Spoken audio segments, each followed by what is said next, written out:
What is up, my clankers? Today we are diving into all the events and mishaps that occurred on the CityCraft server in the month of September. Week 1, Apple founded Bugtopia.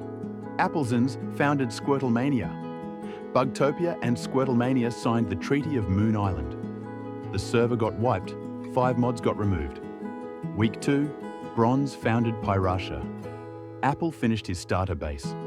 Applezins finished his starter base. Bronze and Apple named a river Crocodilia River. Applezins got elected as Spawn City Mayor. Applezins got impeached, and thus isn't the leader of Squirtlemania as of now. Bronze worked hard on Botania. Apple started fiddling around with Botania. Apple made 2 new settlements and shops, Grosswater, coal, iron, and Grossblood, copper, cobblestone, andesite.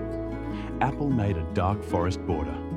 Appelzins died 10 times in the span of 6 hours. Apple got his first death, getting pushed off of Appelzin's starter base roof by a zombie. Bronze founded a new city, Sirenthorn. Appelzins founded a new city, Scorpia. Apple raided a rich village like there's no tomorrow. A Gromniji got turned into a robot. Appelzins went to the Nether to get some soul sand and destroyed the portal right afterwards. Spice of Fabric was removed because Apple got angry. Week 3, Bronze stole a piece of soon-to-be Bugtopia land, where the new capital, Bugburg, will be built. Squirtlemania and Bugtopia signed a temporary alliance pact to instantly declare war on Pyrrhacia when the leader would be present. Sammy's Tingen Backlund got turned into a bot because he has been inactive for 2 weeks. Bronze set up a proper border for Pyrrhacia, incorporating the entire capital city hill. Bugtopia's closest ally, Towerland, colonized a vast expanse of its neighboring uncontrolled lands. Bugtopia changed its ideology from populism to ultra-monarchism. Spawn Mayor, Appelzins split up Spawn City into 3 districts: minigame, shopping, and geopolitical. Marapple connected the distant Pyrrhacian capital, Sirenthorn, to Spawn via highway. Marapple built 5 canals in various trade-heavy routes, including one long one, which connected Crocodilia River to the ocean. This was done to make Appelzins' villager transporting easier.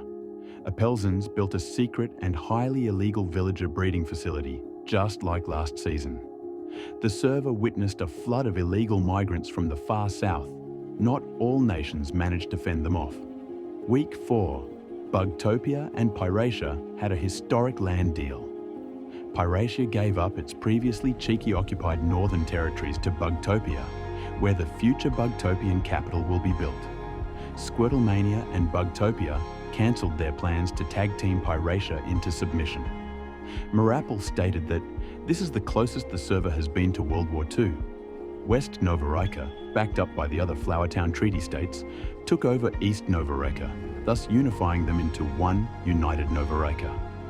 Bronze moved his personal residence to a neighbouring hamlet, which doesn't yet have city status.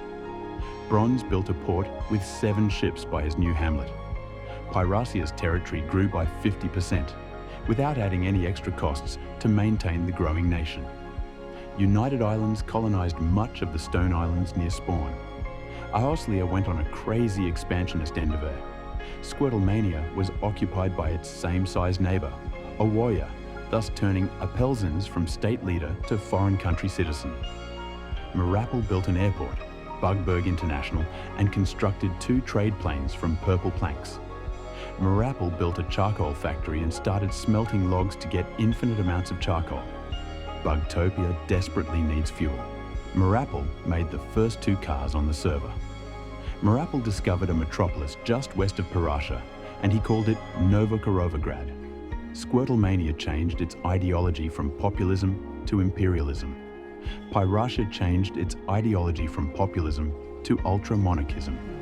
The server witnessed an economic crash. Week 5, Bugtopia took a section of uncontrolled territory just north of Spawn City.